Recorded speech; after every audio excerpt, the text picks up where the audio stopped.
everyone to another series, another session actually of Let's Talk Real Estate Investing. So, in this series, we share experiences, knowledge, learning from real estate investing professionals and experts, including myself, on to help empower you to build your own personalized real estate investing strategy. We even talk about tools and different processes to help you scale efficiently. My name is Debbie Balfour, and I'm a real estate investing professional and success coach. And I help real estate investors build their personalized real estate investing strategy so you can scale efficiently and start enjoying time and financial freedom today. So we're all unique and we all have our own unique things that we like, dislike, the amount of money we have. So stop comparing yourself to other people and trying to do exactly what they do. But we want to take bits and pieces and ideas from what people do and put together our own strategy that makes us unique. So I'm excited today to introduce my special guest, Janci Templeman, and she's a professional real estate investor. She is a real estate investing coach. She also specializes in house flipping. And Janci is a former college and university athlete with many accolades to her name. And this gives her, she says, that drive. She's always had that drive and determination that she could do anything she sets her mind to, which she reflected in her in her athletic life. And now she's using that towards her real estate investing and raising her kids. She loves traveling and experiencing new countries and wants her kids to experience the same thing too. She volunteers coaching her kids, their soccer, their sports event, their sports teams, and she also participates in her own. So I want to hand over now to Janci to go into more detail, give you more about who she is, and then we're going to just kind of drill her with questions and put her on that hot seat. So go for it, Janci. Over to you. Well, thank you, Debbie, for having me. It's my pleasure.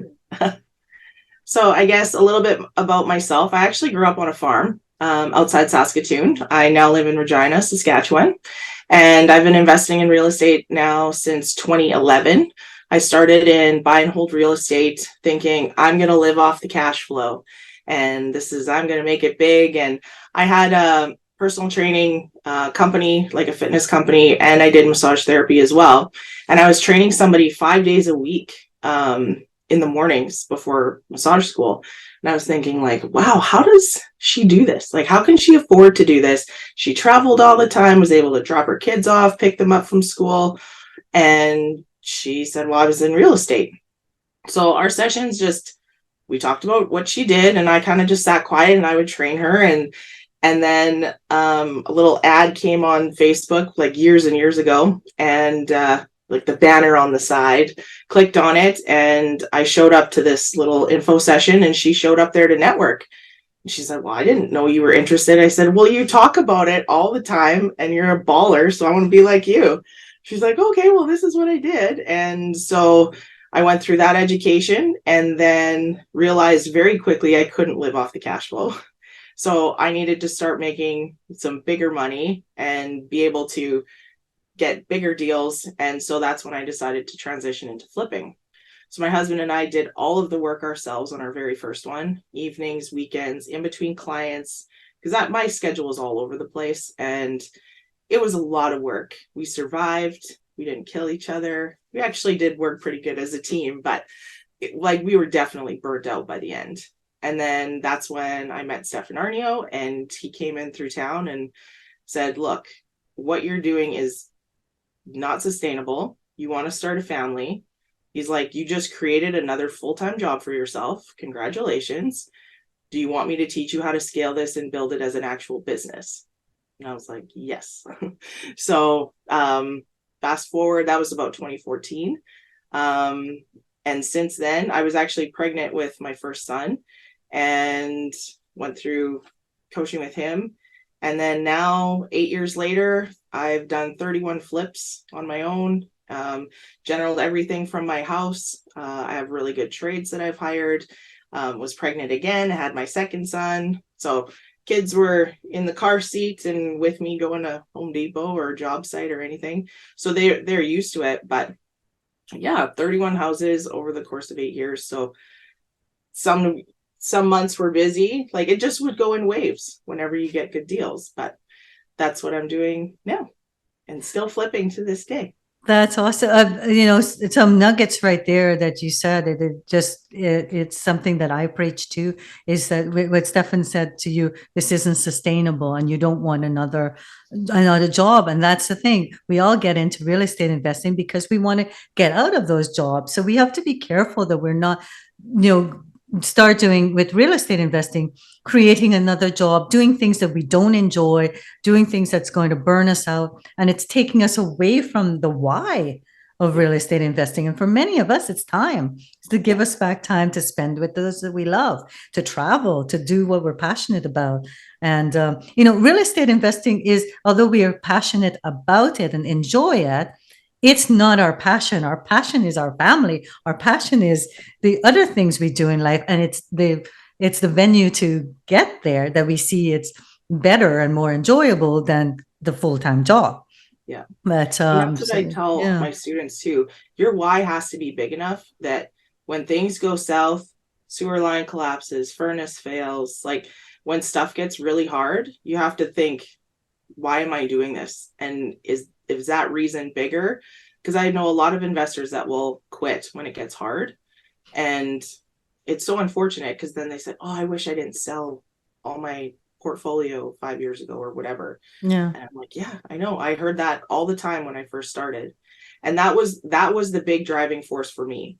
I had kids a little bit later than the rest of my friends. And the common comment was, I wish I didn't have to send my kids to daycare. I wish I could just stay at home with them. And I had the first 8 years of my kids' life, they were at home with me from day one. They don't know any different. And those are 8 years that I will never get back. And I'm so grateful and blessed that I was able to be that stay-at-home mom with them. Yeah, I was still working, but they were at home with me. I didn't have to send them anywhere. We were able to experience everything. So first steps and like everything. And that's so important to me. And I when you're in it, it's really tough. But now that I'm kind of out of that first stage of their lives, it's like, man, I'm so lucky that I was able to experience that. And I wouldn't have been able to do that if it wasn't for real estate. Definitely. And I tell a lot of young parents or those, they always say, well, is there anything I should know? I said, enjoy every moment, even though you're tired and you're like, oh, I can't wait for this to be over. Trust me, once we're out of that phase, you're wishing you were back in it because you miss it. You realize, how precious those times are. So how do you do it, Janci? How do you, flipping is an active, very active strategy. So how do you manage to be home with your kids, spend time with them, raise them, and flip? It's definitely a balance. I've learned like systems and processes, and I've kind of refined it over my years of doing it. But I got really good at doing stuff on my phone. COVID actually put a real magnifying glass in my business as well.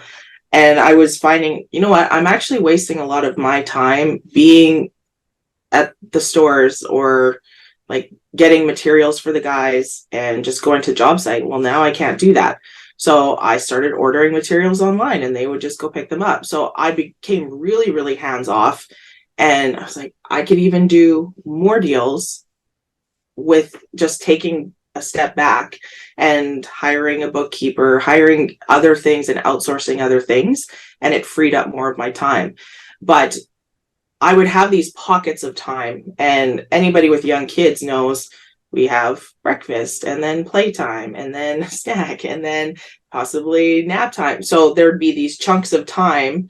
Okay, I know I have 45 minutes before he wakes up to make my calls, to do all my stuff and look at more deals, or hey, it's nap time, maybe we can actually like go and drive around and look for deals. So I got really good at compartmentalizing time and sections of time and being laser focused in there. I'm not much of a procrastinator, so things would never get put off because I know if I don't do this right now, it's not going to get done, and it's not going to get done in time.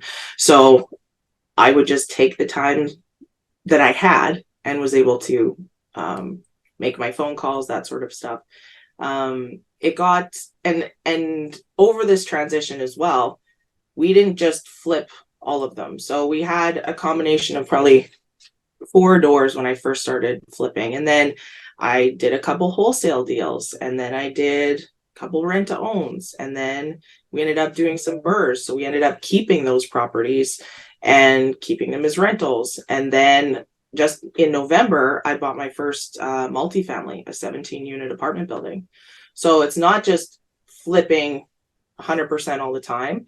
It One of my first real estate mentors said, like, every deal is not going to be a perfect, nice little package. Right. Like, it's good to know all of the different strategies, because it might work better for you wholesaling it. Like, maybe you're too busy with kids and life, just wholesale it to somebody. So, like, do a flip, wholesale, flip, multifamily, flip, rent to own. So, and that's kind of what we've done.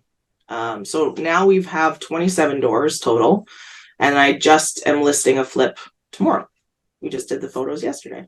Excellent. And Yeah. it's pretty cool. I like that because it's the same deals you're looking for. So you're going out there, you're looking for opportunities for flipping, for homes for flipping. But then, maybe you've got too many projects on the go. So it's not one that you're ready to use for your flip, but you've already identified all the possibilities of it, which makes Right. it easy for you to wholesale it.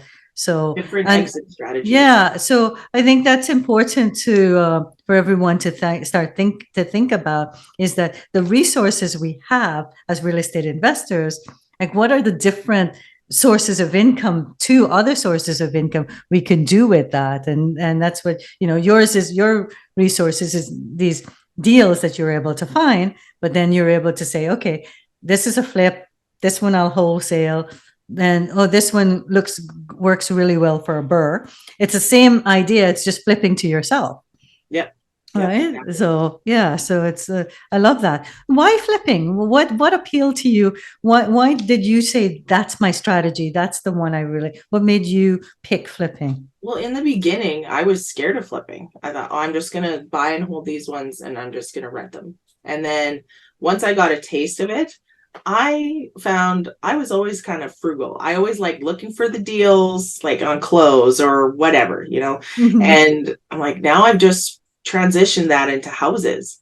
And growing up too, we had home economics or industrial arts. And I was always industrial arts. So I was making furniture when I was growing up instead of, you know, learning sewing and all this other stuff. I couldn't sew. I was in the shop class too. Yeah. And then I'm thinking, well, you know what? A lot of those skills that I had early on just transitioned into my adult life. Like, I love decorating my room. Okay, mom, I'm going to paint the walls different, or I'm going to do the trim, and I'm going to do this, and painting other things. And I think there's an artistic side that I have already, and Mhm. it just transitioned into bigger, larger things. And so I have the full design control. A lot of it is wash, rinse, repeat. My guys make a joke. They're like, "Oh, are we going to do the Janci special on this one?" I'm like, "Yeah." Hey, if it So works, why not? It's the yeah, same paint colors. You get to reuse your yeah, things, that and any overages that you have from one to the other. yeah, white Yeah. white subway tile. But you know what? You can do a lot with white subway tile. There's like a dozen different design Herringbone you can and use. Exactly. yeah. And so, yeah, it's the same product, but it looks completely different. The layout of the kitchen is going to be different, that sort of stuff. And Mhm. then I ended up finding, like, I would hire a stager, and she did a great job. And then after 4 or 5 of them, I'm like, I've given you so much money. I could have bought all this stuff myself and just done it myself. And so then after that, I would found out what she was doing. She'd just rent the furniture from Easy Home and then bring her stuff. And then she charged me a rental fee every month. I'm like, this is ridiculous. So I just ended up staging them all myself. So they looked a little bit different, and I could design the staging differently. Like, Mhm. if the base of the house looks the same, like the wall colors, all this stuff, well, I can jazz it up with, different pillows and throws and blankets and art on the wall, that sort of stuff. So not every investor, I guess, is crafty. I get a lot of men being like, how did you decide? I'm like, I don't know. I went on Pinterest. Exactly. I love Pinterest. I go to home shows and Yeah. and and like new builds and see what's in style. Um, I've seen some guys try and do that, and it's like, that was not a good call. Yeah, some people just don't have the vision to take Right. bits of this one and bits of that one and bits of that one to put it together. So I think, we all have our, we all have our strengths, we all have our weaknesses. But I think, what you're saying is like outsource the weaknesses to other people, and for others that don't know how to design, then you can hire a designer, Yeah. or partner with Yeah. with someone that have those skills. But if you do, if you're crafty and you can, you love to design, then yeah, this is the perfect, doing flips is one of those perfect And even just strategies. finding deals on the materials. So I have really good relationships now with all my suppliers. So I Mm-hmm. walk in and they're like, hey, we got this pallet out back of all this extra flooring and tile. You can't rummage through it, but you know what? We'll sell it to you for $200 and you just take the whole thing. So I was working off that one pallet for probably 2 years. Some of it was no good, like not a Yeah. good color for me, or there's just not enough square footage. But like that was a great deal. And they weren't offering that to anybody. They're like, we can't donate it, we can't do anything with it. Mm-hmm. So we're just making $200 on all this kind of mismatched product. And it was We write-offs for need them. 30 Yeah. square feet for this bathroom floor or whatever. And they know that I'm here to make a profit. So they kind of know, well, this is what you want. You don't want to go over this much per square foot and that sort of stuff. And it's been different with different trades and stuff. Like they kind of come and go, Mm-hmm. but it's having those good relationships. And even a lot of times it's just a phone call. Like I don't have to leave. Because they And know now what you're looking for. They know what you like. They know, yeah, right? even the Yeah. trades that are on site, if there's an issue, they're like, just want to run this by you. I kind of already know the answer, but just wanted to double check. And they're like, I'm like, yeah, just proceed. They're like, okay, cool. That's what I thought. And then I'd much rather have that than they just assume and do something and then it's wrong and then they got to go back and fix it. So, yeah, building those really good relationships. I find I'm really good at leading a team, and everybody's kind of working towards the common goal. Mm-hmm. And then I pay them on time. So when they finally finish, like I had a new painter that I used and she finished, I checked everything out. Yeah, I paid the rest of her invoice and she's like, thank you so much, you were the best to work with. Even though to me the schedule was kind of all over the place, but Right. she's like, you are the only one that pays on time. Everyone drags it out 30, 60, 90 days. Mine was 24 hours. Right. As soon as you get that invoice, it's out. So I'm hearing paying, like building good relationships with your trades, your suppliers. And one way to build that good relationship is pay them on time. Yeah. Some people even, like if you're working towards you, they come in even earlier. Do you offer a bonus? Do you ever give them a bonus or anything like that? No, No, there I've was, heard of I people think doing we that. just kind Yeah. of, there was probably 4 or 5 years I kept them busy. Like they're not exclusive to me, but they Right. would have their bigger jobs. But through the slow time in the winter, I kept them pretty busy for 4 or 5 years straight. Wow. So they So were that's happy with that. consistent. They know that they're coming to you and they're getting consistency. So, Yeah. yeah, Even if that's it wasn't a awesome. flip at the time, like there was always stuff at the rentals. Like there was a move out, we need new flooring, we need new paint, that Mm-hmm. sort of stuff. I could keep them Yeah. busy-ish. Um, and well, I had another thought and I lost it, but that's okay. We'll get back to And I it. think the value, I think you get lots of value from the rinse and repeat, like you're saying, because it's, your trades and everybody knows what you're looking for. They've done it before. So it helps you create a system, and it's just basically rinse and repeat for most of it. And then Yeah. your suppliers kind of also get a good idea of what you're looking for. So when there are deals, that they have, they know, hey, Jancy might be interested in this. This is Mhm. kind of down her avenue. Gloves. Yeah. Yeah. I did do a crawfish boil. I got somebody to come in and we had like a big crawfish boil. That was really cool. And I've Yeah. done, you know, buy them pizza and beer, whatever, like if it's near the end of the job and like McDonald's, like Mm-hmm. coffee, donuts, whatever. Because then the kids get involved and then they give the guys their donuts and so then it builds that relationship too because a lot of them had kids around the same age as mine too. So then Mm-hmm. they come over for a barbecue once in a while. I still made sure that it was still a business relationship. It's not like we were besties and we could just Yes. tell each other about everything. But I know that they appreciated me paying on time and, being a Mm-hmm. mom and another parent. And, stuff comes up. There was a few times different trades, family members passed away, like close family members. And like, what do? You can't. Make them come to work or make them feel Right. guilty. Yeah. Right. So Mm-hmm. of course you can take the week, like whatever. I'll figure it out. We'll figure it out. Just don't worry about it. You go do your thing. So um not everybody I think would have been as open to that maybe or I think we all should be, sensitive. though. It's not, like, I think it's like, put ourselves in that situation. What would you want others to do for you? So it's, and I know for within the real estate investing community, not, accidental landlords, but real estate investors, we all tend to, we always look for that win-win in every situation. Yes, we want to make money, Yeah. but at the same time we want to be able to help others. We want to be, considerate of others Right. and give back. So yeah, that's awesome. So tell me about, like, you talked about your portfolio so far. What's your goals, upcoming goals? Where do you see, well, let's start. What's your big goal, actually? Like Bob Proctor says, that's, that massive big goal that you would like, that you Well, envision. I think I need to go a little bigger, but my ultimate goal would be owning something in Mexico. I have Mm-hmm. some friends that are living in Cabo San Lucas, and 2 years ago they asked me to help them because they knew nothing about real estate. So I went down the path of learning how to invest down there. I've started taking Spanish lessons.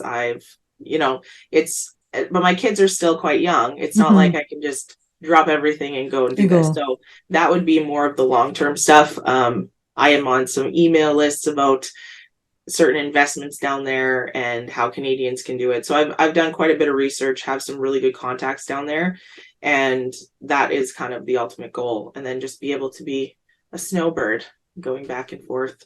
Do I want to have like these giant portfolios and all these things? I don't know if I want that. I just want more time freedom, just more passive income coming in, get to do the things that I want to do. I think if I fully retired, I would get bored. Like there would always Yes. be something that I would be doing. So maybe when I'm down there, oh, maybe it's a new development, maybe it's this or that. And then you come back and, oh, there's another deal here. Okay, cool. We'll do that too. But you can pick and choose when Yeah. you want to do it and that sort of stuff. Yeah. Yeah. So that lifestyle freedom rather than retiring, Yeah. just being able to choose when you want to work, when you don't. Yeah. Yeah, And the definitely. kids really, like in 10, 12 years, it's crazy to think they're gone. Like, or Oh yeah. like halfway through. Like And mine so just that's, moved out. Up and moved. yeah. So really, I've been in real estate now since 2011. So this would be year 13. So in another 13 years, But like just that, think of what you've achieved in that 13 years and what right, you could achieve now in the in the next next 13 13. year. Yeah. It would be amazing. Yeah, definitely. Because So I think in the beginning, I was thinking pretty small. I thought, oh, I'll just have like, a few doors. And like, well, I'm surpassed that now. And like, and once you have those systems and that confidence and the first time the washing machine goes or the toilet stops working at your rental, it's like utter panic and you're like, oh my god. And I try and fix things myself, and then you end up just paying way more because you've wasted your time and you still have to pay a professional to do it. And now, since I have all these relationships, it's a literal phone call. Hey, can you go fix this? mm, Okay, cool. And it's like the thought is gone, somebody's handling it, move on. And I don't take it so personally, or just not personally, but it doesn't bog down my whole day stressing out about a yeah. repair or So a tenant so leaving or whatever. so that's like what systems are so important to have in place, but you can start those systems from the first time you do something, record what you're doing. Like you said, the first time that washer dryer breaks, you're like, oh my gosh, what do I do? But once you figure out what to do, if you kind of write it down, so then the next time you do it, it's just like, okay, I rinse and, like you said, rinse and repeat. I've done this before. I know how to do this. This is in my system. So Yeah. instead of recreating the wheel again, Yeah. the next time. All right. Like So this past January was quite a doozy. Probably one of the worst months in my real estate journey. I had 2 sewer lines collapse on the same day, 2 different properties. And then I had 2 furnaces go in 2 days as well. So it wow. was a very expensive month. But again, it was a couple phone calls and people got things fixed within a few days. So 5, 10 years ago, would that have been the case? No, I would have been in basket case, stressing Mhm. out, not losing sleep, everything like that. And now it's like, okay, we handled it. Moving on. And there's money in the accounts. Like I can do it. Whereas That's before, what those when you're just reserves are starting to for. build, it's like, oh, you kind of have to put some more of your own money in just to kind of keep it afloat. But we're okay. Yeah, It's okay. Yeah. that's awesome. So what's for this year? What's your goal for this year? I would like to look at another multifamily and see. It kind of just fell in my lap. The last 2 years have been all referrals or other investors that can't close, and they've wholesaled them to me or just gave me the lead, which is nice. I haven't actively needed to be looking for deals. So the multi was the one that actually fell into my lap. And I really didn't have a ton of experience with commercial lending or anything. So it was definitely a learning curve. But they had already tied up the building for 9 months. So my lending options had kind of reduced because they've already said no, no, no. And I found out later, well, they said no because based on that person's experience. Whereas if I would have Mhm. gone to them first and I have like this portfolio and 12, 13 years experience, they probably would have said yes. But they're like, we can't turn around now. And it's like, oh, so I was limited with my lending and just the whole process because I went through CMHC and then they were delayed and then I had to ask for an extension and that's not going to make them happy because they'd already extended for 9 months. But Right. really it was, you can let the deal go with me, or you know what, the next guy is going to run to the exact same problem. So what do you want to do? And they extended and I was able to get it done, but learned about what you can and can't do. And then I had an investor lined up, and then it was a self-directed RSP. They wouldn't accept it. So I had to raise another 140,000 in 2 weeks. And yeah, I was able to get it done, but it was stressful. I was looking at my Fitbit and the monitor. My heart rate for the whole month of October was substantially higher than my average. And then we got possession, then it started to go down. So what went through your mind the first time when you got this multifamily offer to you? Like what was going through your thoughts, good and bad? I was skeptical because I was like, well, why are you handing me this deal? And when I first decided, actually was talking with Marcin, he's like, you know what, you should really start looking into multifamily because, you could do it. There's Mhm. nothing stopping you from doing it. And then this thing came within 2 weeks of us having that conversation. And Wow. I'd made some phone calls to other investors, multifamily investors in the province. And I said, is there any deals out there that are, you know, underperforming that need a renovation, and I can force the appreciation and renovate and refi? And they're like, yeah, that's a unicorn. Like those don't come up every day. Mhm. And I was like, that's too bad. Which, I've had unicorn deals and flips too. Like they don't come very often. And to be honest, I feel like this is a unicorn deal. I ended up getting them for 60, I think it was 65,000 a door, where average right now is 125 a door. So it was because these people had owned it for 40 years, hadn't raised rents, like didn't, like it was in good shape. They didn't Mhm. defer the maintenance or anything, but they just, long-term tenants, they don't want to rock the boat. Um, and so when I was able to crunch the numbers and realize like, oh, there's a lot of potential here. then I started to get really excited. And I was like, yeah, I'm going to take this. I'm going to make it work. And yeah, and then it was just like the learning curve. And I think a lot of times when you get newbie investors, like, because technically I'd be a newbie multifamily To investor. multifamily, that's Yeah. why I'm interested in what's your mindset like? What did you do Well, once I exactly? kind of made the decision that, okay, yeah, I've crunched these numbers, I think people get stuck in analysis paralysis and it just needs to be perfect. And you're just going to lose deals that way if you just keep sitting on the fence and, well, this could happen and this, yeah, it could all happen, or just dive in. And so I did. I just, you know what, let's get it under contract and I'll figure it out. It's like jumping out of a plane and then figuring out the parachute on the way down. And that's kind of how it is. Even with the flipping stuff, every flip is different. You have a rough idea of like, okay, this is my renovation budget, this is the timeline, this is the schedule, and you will eventually get this much profit roughly. And then all of a sudden your furnace goes or the sewer line or whatever, so Or all these added. So scary same stuff thing. behind walls. Yeah. And then the same thing with this, learning the whole financing side of it. And then it was like rush, get all this stuff in, and then wait for like 8 weeks. And then, oh, we need this. Okay, rush. Oh, we need this. And then those last 2 weeks, it was like every day. Hey, we need this document. We need this. I'm like, I sent that to you. Oh, well, we need it again.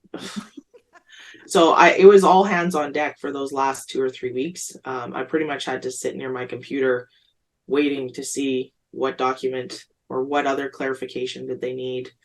But I was able to push it across the board.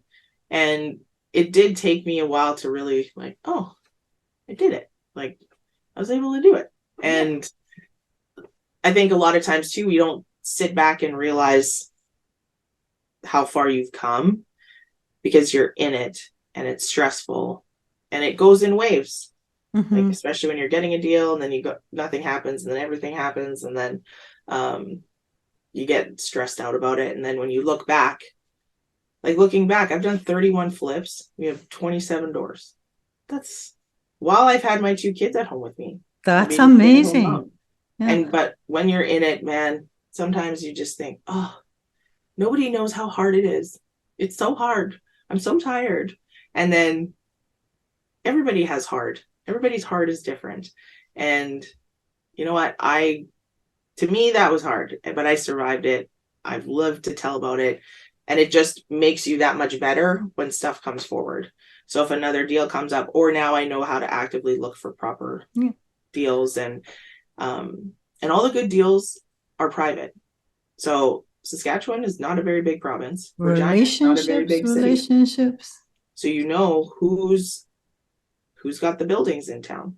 So once they've kind of hit MLS, it's almost like it's too late. That's what I've heard from lots of multifamily things. Like if you don't look on MLS because it's obviously it's been picked over and it's not a good deal once it's on MLS.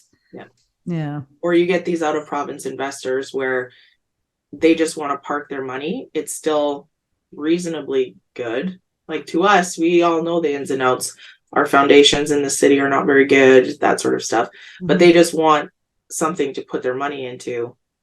Like this building was $1 million. Well, that's a house in Ontario. That's a house in BC. That's right? My house. Yeah. And I got a 17-unit apartment building for that price. Right? So those deals, that's why I knew if I didn't close, someone else was going to hop on it and I would miss the opportunity. A deal like that would not come across. And out of province, like someone from Ontario or from BC seeing that kind of deal would snap it up like in a heartbeat, right? Because like you said, it's a home. Like it's just our home here. Which is nuts to me too. I know I'm a millionaire, but it's just like I live in it. I live in the millionaire property, yeah. And I take cash out of the walls. And I bought it for $200,000. Oh wow! And that's who, like, for looking for investors. I think everybody is like, oh, it's so hard to find them. I'm like, you know what? Ontario and BC, They've owned their house for Homeowners. 10 to 15 years. They Yeah. have these massive HELOCs and they want to invest. And you know what? There's people from out of province that want to partner with you because you know all of the things in Saskatchewan and all the deals that are happening in Regina. And that's why I don't really have a problem raising capital. So if anybody wants to invest in Saskatchewan, let me know. Reach out to Janci if you're interested in investing in Saskatchewan. Because I actually run the real estate club here in Regina as well. Oh, okay. So we collaborate. There's a Saskatchewan real estate club group. So there's a group that runs it in Saskatoon. And then last year I said, you know what, can I run meetings in Regina? And they said, go for it. Why not? Yeah. So yeah, we meet once a month and talk about whatever and have a speaker come out. But it's building those relationships. So there's lots of realtors, mortgage brokers, newbie investors that don't even know where to start. Some construction people show up, but that's where those deals get done. Right. And is in rooms like that. And you never know who you're going to meet. And so everybody start networking, start building those relationships. And those relationships, nothing might happen for 5 years. But now that I've been around for a long time, there's some people in this province that are pretty sophisticated. So now, hey, I have a question. I'm on the phone. Hey, how can you help me? Like, what would you do in this scenario? And then just bounce ideas. There was actually a guy that called me the other day wanting some advice about a tenant. And so I kind of gave him some advice. And I said, well, you know what? You should call this other guy that lives in that city. And then the next day he sent this very nice, kind message. He's like, this is why I love this community. And thank you so much for your advice. This was perfect. And everything's working out perfectly. So I want to thank you. And I'm like, oh, well, thanks. I wasn't expecting that. Yeah. So that's the thing. It's, you don't know, like the people you're meeting, they might not be your ideal investor partner, you know, but they may know people and send people your way, or they have experiences to share that you can mastermind with, or build off of. So it's all about building. And I think the most important thing too is that you're giving them value too, not just expecting to take. Right? Just what can you help others? Yeah. Like I think of it like a little team. Like I do have some joint venture partners with this apartment, but it's small. I didn't want 5 people. I wanted 1 or 2. And so I'm not sending these, like, it's phone calls. It's a closer relationship. And I'd much rather have that because we're all trying to build wealth together, and you can't do it without me and I can't do it without you. So either one is no better or no worse. We're all in it together kind of thing. But I'm just the one managing the asset. Right. But I couldn't do it without you. So thank you for your money, and we'll just keep making more money together. Yeah.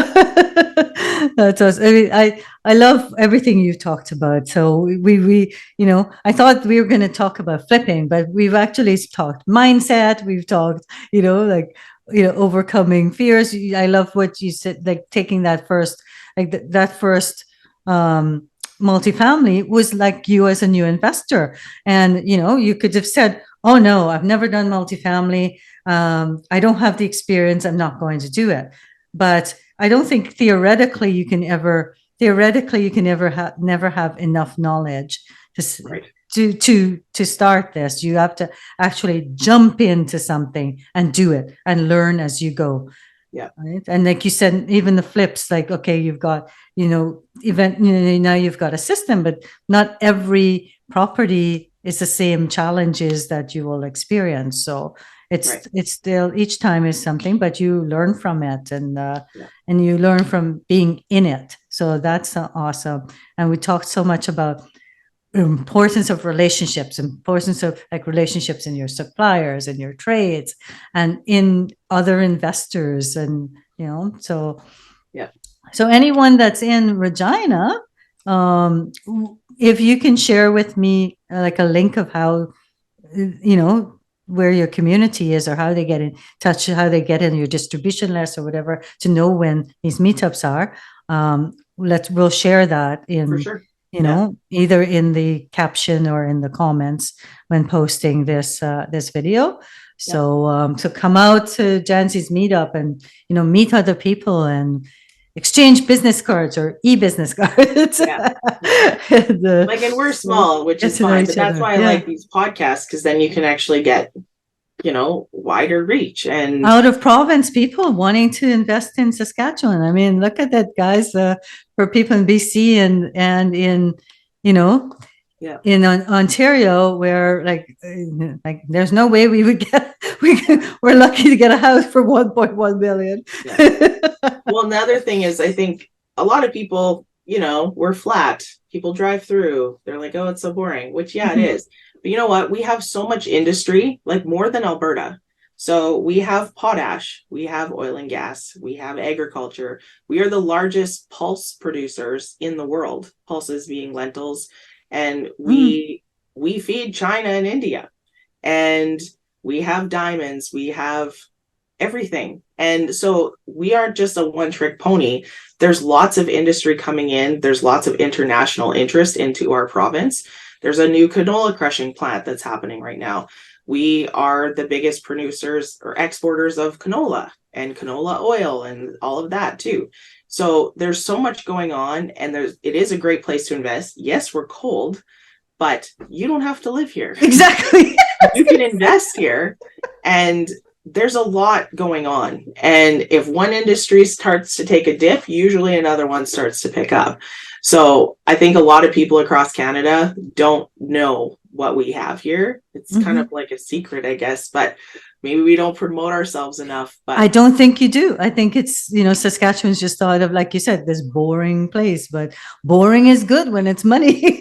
exactly, we don't get these giant swings like all the Yeah. other provinces. We're pretty, like, we get a little bit, but it's really it's a great place to park your money for long term. And Cash it's just going to flow. gradually go up. You're not going to get these swings where it's going to depreciate $300,000 in 3 months. Like, that's just not going to happen. It sounds like anyone looking for cash flow opportunities, this is the place Yeah. for that, right? Yeah. You're not going to see, you don't want to be like, you're not going to see the equity part of it, but you'll see a lot of cash flow. But then you get your equity, like you've been getting equity through the mortgage pay down. through your flips by forced equity. Yes. Yeah. And so that's my active. So that was what pays my bills and how I keep my living. And then, when we have some, then we want to buy this one and we want to buy this one. So I'm surprised, because I've been self-employed since my son was born, that we've been able to acquire that many properties. Yeah. Like 10 between duplex, triplex, single family homes. Because a lot of times you kind of get at that five or six, and then lenders don't want to lend to you. But doing the BRRRR strategy, we buy the properties cash with investor capital, then we pay the investor out, and then we just keep it. So that equity that we've already built in, they can't really question, because we're just putting a mortgage on something that we already own. Yeah. And then we just kind of. Yeah, because it's still in our portfolio, so you don't have to pay any taxes on it, because it's to yourself. Yeah. So that's another nugget right there. So for everybody thinking about, like, okay, I want to quit my job, but I need to get X number of properties for cash flow in order to get this much cash flow. Well, Janci, you're getting your cash flow through doing wholesaling and flipping. That's where your cash is coming in through. So that's another strategy to think about. So you don't have to think about, oh, I need X number of doors to be able to have this income for this year. It's not just buy and holds that you can get cash flow from. You can get from flipping, and you can get from wholesaling. Yeah. Right. And even the BRRRR strategy, like you said, you can, because you renovate it, you refinance, and maybe that's your money for the year. Yeah, it's usually a little bit of a combination of both. There's enough to keep for the down payment, but you can generally pull a little bit extra out. So that you'll have a little bit, but I want to keep some assets as well, because just flipping all the time, well, yeah, it's active income, but you need passive. So you need the combination of both. Well, I like the combination. Mixed portfolio, so have that mixed, diverse portfolio. Looking at that, so that you have that one that will grow over time, and it's boring, except for when water heaters go and. Yeah, I've got a condo and it's boring. I did the renovation. I did the burr in the beginning, and that was 4 years ago, and no problems. Got a great tenant in there. She is a cleaner, so she, and it's Oh, just like good. it's really boring. It's just like, yeah, it's there. Yeah. Boring is good. Yeah. Boring is good. We're trying to make it sound really flashy, but everybody, Yeah. if it's good, it's probably boring. So, so Janci, we're wrapping up now. So you do have a deal to offer, a freebie offer for everybody listening to this podcast. You want to tell us a bit about it? Sure. It's actually a copy of Stefan Arnio's Money People Deal. We have the audio version of it. So what we'll do is probably put a link somewhere that you guys can click and then get your audio version of it. So I am the coach and mentor for Black Card now, if anybody's familiar with Stefan Arnio. And so what we do really well is teach the fundamentals of real estate investing. So yes, we do focus a bit more on flipping, but what I tell a lot of my students too is, if you have a rental property, at some point something's going to need to be renovated. You need to learn how to manage your trades, how to hire, how to fire, how to, like, we have scripts to talk to people, that sort of thing. So it's really, if you're wanting to learn how to get into real estate, I think we do a really good job of getting you that foundation. So if you want to do rent to own or just focus on wholesaling or going into multifamily, you still need all of this knowledge. And that's what we're teaching. So even the burr strategy is just flipping to yourself. Yep. Right? Yep. It's a version of flipping, but you're just flipping it back to yourself. Yeah. So finding deals, getting them under contract, raising capital, all that good stuff. So yeah. And Janci, you're on Facebook, so people can find you on Facebook and message you and reach out. Yeah, Facebook, Instagram. Those are my main two.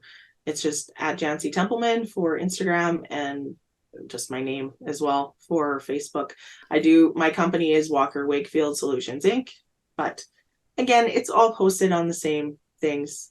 You'll see the same pictures and the same videos. But that was one thing I did when I first started out, is I couldn't be the biggest secret to real estate. If I wanted to raise capital and I wanted to do more deals, I had to let people know what I was doing. So you can look back in 2014, 2015, I have a YouTube channel too, but those videos were pretty cringy, but you had to get out there. And we have a new rule. My husband would take the video and it was like 90 minutes to try and get a 2-minute video. He'd hit the wall or I'd trip up the stairs or whatever. But now we have a rule, one and done. And now I just do it on my own. If I flub my words or anything, who cares? Nobody cares. They want to look at the authentic you, right? They want to see the finished product. They want to see the before and afters, that sort of stuff. So yeah, be sure to follow me on my socials, and I post lots of stuff on there. Do you have can people just do you have a automated calendar so people can just book in to just get to know you? Yeah, I have a Calendly link as well. And we can schedule a discovery call or something like that, and see if you're a good fit for Black Card, and see if we can help you out on your real estate journey. Because I remember being a newbie investor and being in your shoes if you're starting out, and how overwhelming and scary it can be. But when you see somebody else that's done it and achieved it, like I remember seeing one of my first mentors, she was up there on the stage and I thought, I want to do that. I want to be like her. And now fast forward 13, 14 years, I'm like, I'm doing it now. Yeah. And so I want to pay it forward. I want to do that for Stefan and keep his legacy alive, and just help anybody else that's wanting to get there. It's not an easy journey. If it was, everyone would be doing it. But know that there's other, especially women, there's women doing this. And you and I, look at it. Exactly. Because it's a lot of husband-wife teams or just men, or like that's who you see. But no, I've been doing this. You've been doing this like on our own. And you can do it with young kids, with older kids. And I guess I just wanted to be like a face of, somebody different that I didn't see when I was first starting. That's wonderful. And, I had a conversation recently with someone about comparison. So instead of comparing yourself to other people and thinking, oh, they've got this much, I can never do that. It's like, wow, they did it, that inspires me that if they can do it, so can I. Right. So, Yeah. yeah. And we're all in different markets, and your network is different than my network. And I was trying to tell some students were saying, because they lived here, well, can I get all your realtor contacts? And can I get, well, no, I built the relationships with them. You phone them because you are going to, Build your own. yeah, you are going to have a different conversation with them than I would, just because of, you know, my history and what I know and whatever. Like maybe you guys are from the same country. Like, you know, I'm not going to be able to talk to somebody that's from the Philippines because I'm not from there, you know? Like, Yeah. so you're going to find your tribe, your group of people that you're going to like to deal with. And that's what we're trying to teach everybody as well. Not everybody's network is the same, and it's unique to you, and you can leverage that. You just need to do it and learn how to do it. Definitely. We don't know what, it's amazing what other people will connect on about you, right? So Yeah. sharing your authentic you, who you are, etc. That's what's going to attract people because they connect, like something that, like you're saying, something that people will connect with me on. You wouldn't have that connection, you know, Right. like it's amazing. I wrote a post about me, you know, about how my parents have influenced me and encouraged me because they have done sacrificed so much for me that I don't want to waste that. So in my life, I'm always thinking like of growing, of bettering myself because that's what, you know, they've done for me. And I talked about moving here from Guyana, and then another real estate investor after reading that, I go, I didn't realize you were from Guyana, right? And messaged me on that. So it's Yeah. amazing what people will connect on. So you Wow. know, sharing that in your relationships, definitely. It's been amazing talking to you, Janci. We'll have to have you on again another Sure. time, maybe on another topic. But you know, you've done, and you know, you're an inspiration to real estate investors, but also to women, and it's just to show that it's possible to you had kids, like you know, you actually got pregnant, you know, have young kids right now. You've done all of this while, you know, while running your real estate investing. So it's possible to raise your kids, start a family, and do this, and you don't have to, you know, and you're doing active investing. So there, it is possible to do active investing. Where there's a will, there's a way, and just your fear is what's stopping everybody. Yeah. Right? Yeah, Just for sure. jump in and do it, and you'll learn as you go. Yeah. And just trust that it's going to all work out. Yeah. Some days Don't it's hard to forget, think of that. yeah, But we'll put the link in the into the post and into this somewhere. If it's not in the caption, it will be in the comments for everybody to get their Money People Deal audio. Amazing book. yeah. One of the books I always recommend for new investors going in, that and Rich Dad Poor Dad. Those are the two. Right? So so you know, get your copy and connect with Janci too. Thanks so much, Janci. Have a wonderful day. Well, thanks, Debbie.